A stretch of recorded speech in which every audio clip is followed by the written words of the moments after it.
الحمد لله رب العالمين والعاقبة للمتقين والصلاة والسلام على سيدنا ونبينا محمد وعلى آله وصحبه أجمعين.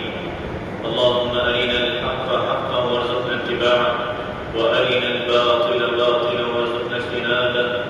سبحانك لا علم لنا إلا ما علمتنا إنك أنت العليم الحكيم. أعوذ بالله من الشيطان الرجيم. بسم الله الرحمن الرحيم. والفجر وليال عشر والشفع والوتر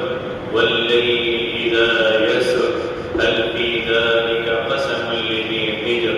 وقال الله تبارك وتعالى وما خلقت الجن والإنس إلا ليعبدون. وقال الله تبارك وتعالى قد أفلح من تزكى. صدق الله العظيم. اللهم ربنا لك الحمد كما ينبغي لجلال وجهك وعظيم سلطانك. سبحانك لا علم لنا إلا ما علمتنا إنك أنت العليم الحكيم. تمام تعریف اللہ رب العالمین کے لیے ہے. اللہ تبارک و تعالیٰ کے فضل و کرم سے، اس کی توفیق سے، اس کی بے پناہ نعمتوں کے ساتھ ہم آج اس مبارک گھڑی میں، مبارک دن میں اللہ رب العالمین کے گھر میں حاضر ہوئے ہیں. اللہ رب العالمین ہمارے تمام اعمال صالحہ کو اپنی بارگاہ میں قبول فرما اور ہمیں دین اسلام پر، نبی کریم صلی اللہ علیہ وسلم کی سنت پر استقامت عطا فرما. اللہ رب العالمین نے ہماری اور آنے والے قیامت تک کے انسانوں کی کامیابی اپنے دین کے عمل پر رکھی ہے. اللہ تبارک و تعالیٰ سے دعا ہے کہ ہمیں دین اسلام پر استقامت عطا فرما. اللهم صل وسلم وبارك على سيدنا ونبينا محمد وعلى آله وصحبه أجمعين. ہم انسانوں پر اللہ رب العالمین کا یہ فضل و کرم کہ اللہ رب العالمین نے ہمیں جہاں بے پناہ اپنی نعمتیں دی زندگی گزارنے کے لیے، وہی سب سے بڑی نعمت اسلام، دین اسلام کی نعمت اللہ رب العالمین نے ہمیں جو عطا فرمائی، اس پر ہم جتنا شکر ادا کریں اور شکر اللہ رب العالمین کی بندگی کے ساتھ ادا کریں کہ فرمایا کہ میں نے پیدا ہی اس لیے کیا ہے کہ وہ میری عبادت کرے. وما خلقت الجن والانس الا ليعبدون. اور عبادت اللہ رب العالمین کی زندگی کے ہر لمحے، ہر وقت اللہ رب العالمین کی بندگی و اطاعت، یہ مقصود ہے. لیکن ان دنوں میں، ان لمحوں میں، ان مہینوں اور سال میں اللہ رب العالمین نے ہم خوش نصیب لوگوں کو ایسے مواقع عطا فرماتا ہے کہ جس میں ہم اللہ رب العالمین کے فضل و کرم سے، اس کی توفیق سے ہم ان دنوں کو، اس گھڑیوں کو، اس کی فضیلت، اس کی اہمیت سمیٹتے ہوئے اللہ رب العالمین کو راضی کریں، اس کے قریب ہو جائیں اور اپنے اعمال صالحہ میں اضافہ کر لیں. یہ اللہ رب العالمین کا بہت بڑا فضل و کرم ہے کہ وہ ہمیں ایسے مہینے، ایسے ساعات عطا فرماتے ہیں. انہی مہینوں میں، انہی ساعات، انہی دنوں میں آنے والے کچھ گھڑیوں کے بعد ذوالحجہ کے پہلے 10 دن ہیں جس کی فضیلت اور اہمیت اللہ رب العالمین نے اور نبی علیہ الصلوۃ والسلام ہمیں رہنمائی فرمائی. اور آپ علیہ الصلوۃ والسلام کے بعد آپ کے صحابہ کرام رضی اللہ عنہم اجمعین نے اس پر عمل کر کے دکھایا کہ اللہ رب العالمین نے فرمایا کہ والفجر ولیال عشر، کہ قسم ہے فجر کی اور 10 راتوں کی. فجر کی اللہ رب العالمین نے قسم کھائی، صبح کے وقت کی اس سے مراد. اور ولیال عشر سے مفسرین نے اس میں تفسیر یہ کی کہ یہ 10 دن ہے جو ذوالحجہ کے پہلے 10 دن ہے. اس کی اللہ رب العالمین نے سورہ فجر قرآن مجید کے 30ویں پارے میں اس کی قسم کھائی ہے 10 دنوں کی. اور پھر فرمایا والشفع والوتر، اور جفت اور رات کی. اور پھر فرمایا واللیل اذا یس، اور رات کی جب وہ چلنے لگے. اور پھر 5ویں آیت میں فرمایا هل فی ذلک قسم لذی حجر، کیا ان میں عقل مند والوں کے لیے، عقل رکھنے والوں کے لیے کوئی پیغام ہے، کوئی قسم ہے جو عقل رکھتے ہیں ان کے لیے کافی نہیں کہ اللہ رب العالمین جو عظیم ہے، جو پوری کائنات کا مالک ہے، اس کی کسی چیز کے بارے میں اس کی اہمیت و فضیلت یقیناً اس کی فضیلت اہمیت اور بڑھ جاتی ہے۔ فرمایا واللیل اذا یسر سے مراد ولیال عشر سے مراد ذوالحجہ کے پہلے 10 دن ہے۔ یہ فضیلت اہمیت کے بارے میں کہ اس میں اللہ رب العالمین نے تمام عبادات کو جمع فرمایا کہ یہ دنیا کے بہترین دن ہے، اور اللہ رب العالمین نے ان کے بارے میں فرمایا ولیال عشر، یعنی ذوالحجہ کے پہلے دن 10 دن، اور اس کی فضیلت اس کی اہمیت کے بارے میں نبی کریم صلی اللہ علیہ وسلم نے فرمایا افضل ایام الدنیا ایام العشر، یعنی 10 ذی الحجہ، کہ دنیا کے سارے ایام میں بہترین دن وہ ذوالحجہ کے پہلے 10 دن ہے، عشرہ، جسے 10 دن پہلے جو ہے وہ بہترین دن ہے، فضیلت والے، اہمیت والے۔ تو اللہ رب العالمین نے بھی اس کا ذکر فرمایا اور ہمیں یہ موقع عطا فرمایا کہ ہم ان دنوں میں، اس پہلے 10 دنوں میں کتنی اللہ رب العالمین کی قربت حاصل کریں، اس کو راضی کریں، کہ اللہ رب العالمین نے ہمیں موقع عطا فرمایا۔ اور ایک اور حدیث میں حضرت عبداللہ بن عباس رضی اللہ عنہ بیان کرتے ہیں کہ نبی کریم صلی اللہ علیہ وسلم نے ارشاد فرمایا ما من ایام العمل الصالح فيها احب الى الله من هذه الايام، یعنی 10، کہ فرمایا عمل صالح کے لیے یہ ایام یعنی ماہ ذوالحجہ کے ابتدائی 10 دن اللہ کے نزدیک سب سے زیادہ محبوب ہیں۔ پھر پوچھا قالوا یا رسول اللہ ولا الجہاد فی سبیل اللہ، کہ اللہ کے راستے میں جہاد کرنا بھی جو ہے وہ بھی اتنا محبوب نہیں؟ تو آپ صلی اللہ علیہ وسلم نے فرمایا ولا الجہاد فی سبیل اللہ، کہ سوائے جہاد فی سبیل اللہ بھی نہیں، سوائے اس شخص کے، اس انسان کے جو اپنا مال اور اپنی جان کے ساتھ اپنا مال اللہ کے راستے میں لے کر نکلے اور پھر کسی چیز کے ساتھ بھی واپس نہ لوٹے، اس سے بہتر کوئی چیز نہیں ہے۔ یعنی کوئی بندہ اپنا مال بھی اللہ کے راستے میں لگا دے اور اپنے جان کی قربان کر دے، شہید ہو جائے، اس سے بڑھ کر کوئی چیز نہیں ہے۔ تو اللہ رب العالمین نے یہ موقع جو دیا، یہ 10 دن دیے، فرمایا کہ اللہ رب العالمین کو بہت محبوب ہے، اور تمام اعمال صالحہ، جتنی اعمال صالحہ کی جائے اللہ رب العالمین کے ہاں اس کو قبول ہے، اس کو فضیلت ہے، اس کی اہمیت ہے۔ فرمایا ان 10 دنوں میں جو سب سے افضل ترین دن آتا ہے وہ 9 ذی الحجہ، یوم عرفہ کا دن ہے، وقوف عرفہ کا دن ہے، جس میں جو حاجی ہیں، حج ادا کرتے ہیں، وہ عرفہ کے میدان میں جا کر اللہ رب العالمین کو یاد کرتے ہیں، اس کے آگے گڑگڑاتے ہیں، اور اللہ رب العالمین اس دن اپنے بندوں کو جہنم سے آزاد کرتا ہے، سب سے زیادہ عرفہ کے دن۔ تو یہ فضیلت اہمیت کے لیے 10 دنوں کی، اور اسی طرح ایام 10 دنوں میں جو آخری 10واں دن ہے وہ بھی اللہ رب العالمین کے ہاں بہت محبوب ہے، فضیلت والا ہے، قربانی کا دن ہے۔ 10 ذی الحجہ یعنی یوم نحر، جس دن قربانی کی جائے۔ تو فرمایا کہ اللہ رب العالمین نے اس لیے ان ایام کو، اس 10 دنوں کو محبوب ترین کہا کہ ان میں بے شمار عبادات جمع ہوتی ہیں۔ انسان کی جانی عبادت کی کہ وہ اللہ کے راستے میں نکلتا ہے، وہ حج کے لیے نکلتا ہے، وہ اپنا مال لگاتا ہے، اور اگر اللہ کے راستے میں اپنا مال اور اپنی جان لگائے، اور اگر کوئی بندہ حج کے لیے نہیں جاتا، وہ اللہ رب العالمین نے ایام اس کے لیے بھی فضیلت اہمیت قرار دی کہ وہ کس طرح اپنے دنوں کو، اپنے لمحوں کو جو ہے وہ بہترین بنا سکتا ہے اللہ رب العالمین کو راضی کرنے کے لیے، وہ کس طرح زندگی کے ہر لمحے اللہ رب العالمین کو یاد کر سکتا ہے، خصوصاً ان ایام میں، خصوصاً ان 10 دنوں میں کہ جو حاجی حج کرتے ہیں ان کے لیے تو وہی فضیلت، ان کے لیے وہی اعلیٰ مقام ہے،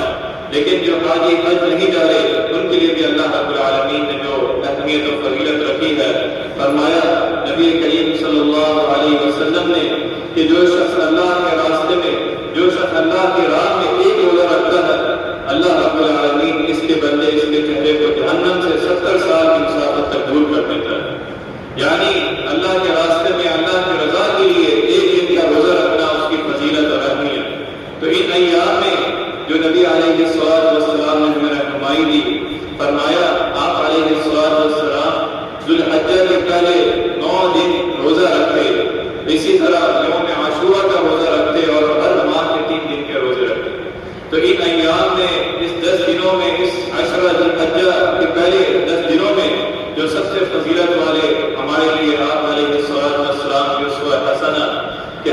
پہلے 9 دن اللہ رب العالمین کے لیے، اللہ رب العالمین کے رضا کے لیے روزہ رکھے، اللہ تبارک و تعالیٰ کہ ہاں یہ محبوب ہے۔ اور خصوصاً آپ علیہ الصلوۃ والسلام نے فرمایا کہ صوم یوم عرفہ احتسب علی اللہ ان یکفر السنۃ التي قبلہ والتي بعدہ، کہ یوم عرفہ کا روزہ کے متعلق مجھے اللہ رب العالمین سے امید ہے کہ وہ پچھلے 1 سال کے گناہ اور 1 سال کے آئندہ سالوں کا گناہ کا وہ کفارہ بن جائیں گے آنے والے سال کا۔ تو اس کی فضیلت، اس کی اہمیت، خصوصاً عرفہ کے دن 9 ذی الحجہ کے دن روزے رکھنے کی آپ علیہ السلام نے فرمایا کہ اس کے گناہوں کا جو ہے وہ کفارہ بنے گا اللہ رب العالمین کی رضا کے لیے۔ اس کے بعد نماز اللہ رب العالمین کی قرب کا ذریعہ، اللہ رب العالمین کو راضی کرنے کا ذریعہ، فرائض کے ساتھ ساتھ نوافل کا اہتمام کرنا کہ اللہ رب العالمین کو محبوب ہے۔ آپ علیہ السلام نے فرمایا کہ بندہ ما یزال عبدی یتقرب الی بالنوافل حتی احبہ، کہ بندہ نوافل کے ذریعے میرا قرب حاصل کرتا ہے یہاں تک کہ میں اس سے محبت کرتا ہوں، اور جب میں اس سے محبت کرتا ہوں، جب میں اس کا ہو جاتا ہوں، تو وہ اللہ رب العالمین کی اطاعت اور فرمانبرداری میں اپنے ہاتھ استعمال کرتا ہے، اپنی زبان، اپنی آنکھیں، اسی طرح اللہ رب العالمین کے حکم کے مطابق استعمال کرتا ہے۔ تو دوسرا عمل ان ایام میں وہ نماز باجماعت کا اہتمام کرنا، فرائض کے ساتھ ساتھ نوافل کا اہتمام کرنا کہ آپ علیہ السلام نے فرمایا جب ان سے پوچھا گیا کہ نوافل جو ہے گھر میں پڑھی جائے یا مسجد میں، تو فرمایا کہ میرے گھر کے کتنے قریب ہے مسجد، لیکن میں گھر میں نماز پڑھنا، مجھے مسجد میں نماز پڑھنے سے زیادہ پسند ہے، مگر یہ کہ فرض نماز کے علاوہ کہ نوافل کا اہتمام،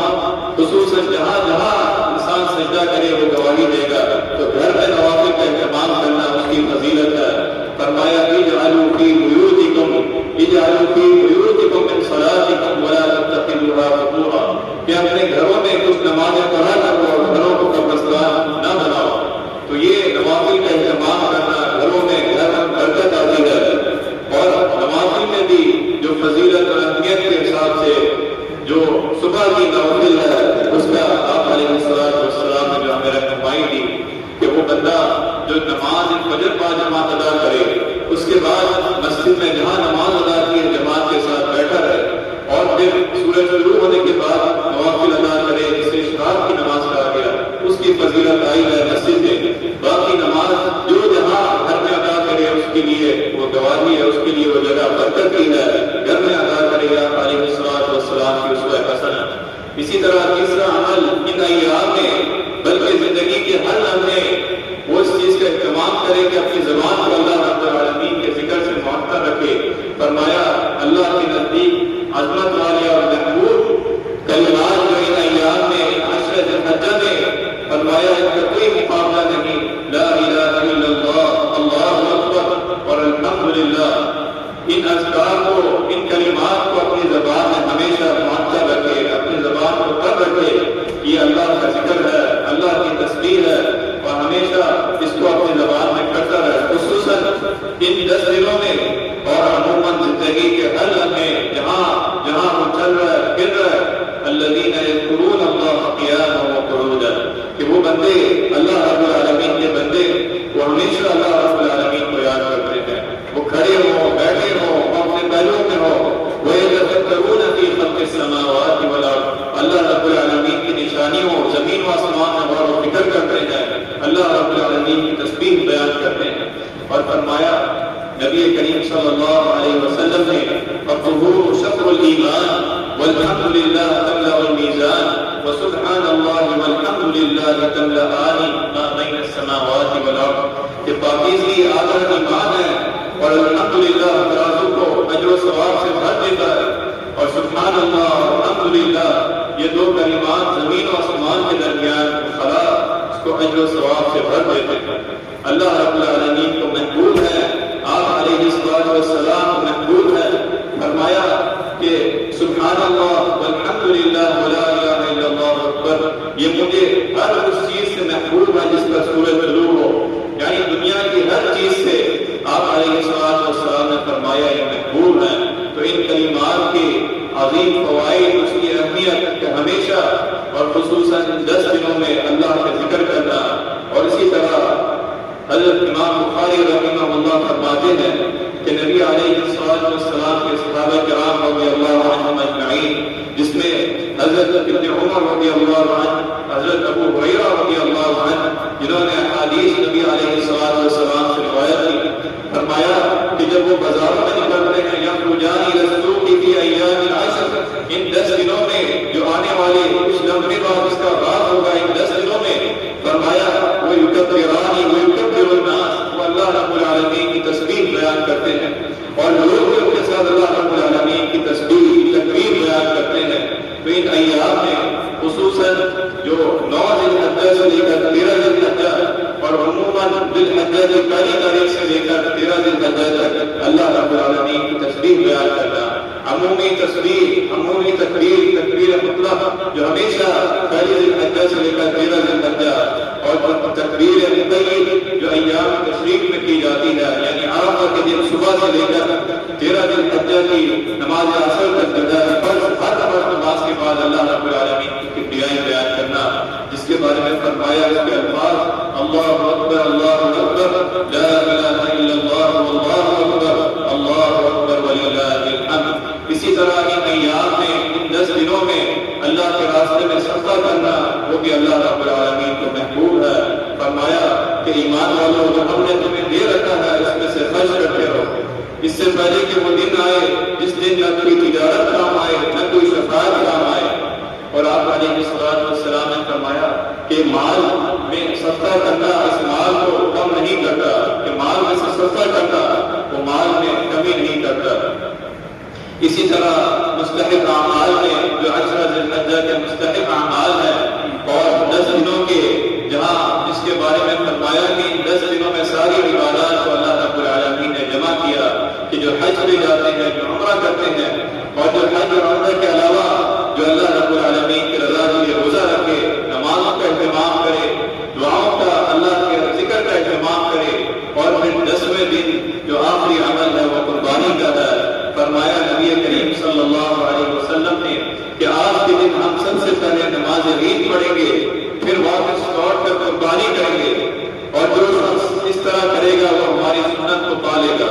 اور جو شخص نماز عید سے پہلے قربانی کرے وہ بس گوشت ہی اپنے گھر والوں کو پیش کرے گا، اس کی قربانی نہیں ہوگی. تو آپ کی عمل ان 10 دنوں میں، ان 10 دن کے فضائل میں وہ 10واں دن عید کا دن ہے. جو شخص کو استطاعت رکھے اس کو ضرور قربانی کرنا چاہیے. آپ علیہ السلام نے فرمایا کہ من وجد ساعة لأن يضحي